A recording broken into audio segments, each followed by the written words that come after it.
para sa mga taong gustong, matuto or gustong matutunan ang content creation, 'di ba? Siyempre sa panahon ngayon 2026 na dapat at least 'pag meron kang gustong gawin sa buhay, may gusto kang i-create, dapat gawan mo ng paraan. Lahat naman tayo merong phones, lahat tayo merong camera, gamitin natin.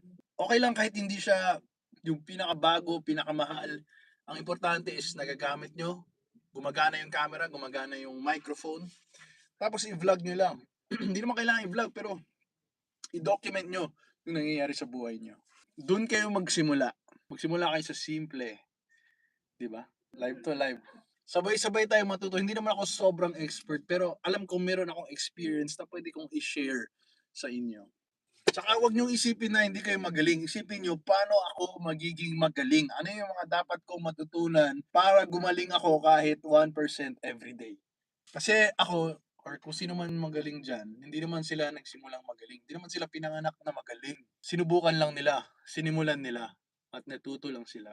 At siyempre dapat importante gusto mo yung ginagawa mo. Kung kikita ka diyan, bonus na lang 'yan, ibig sabihin magaling ka talaga. Pero 'wag mong gawing goal yung pera lang. Dapat pera, pati yung mga mas makabuluhan na goal. Pero may mga tao kasi na hindi makabuluhan yung mga goal nila, sa buhay. Hindi ko maintindihan yung mga gano'ng klaseng tao. Sila na yun, 'di ba? Pero ako kasi, gusto ko kahit papaano makabuluhan yung mga gagawin ko. Ano ba ibig sabihin ng pagiging makabuluhan sa ginagawa? Una-una dapat nagme-make sense sa'yo kung bakit mo siya ginagawa. Siyempre nag-e-enjoy ka. Kahit gawin mo siya ng hindi ka binabayaran, nag-e-enjoy ka pa rin.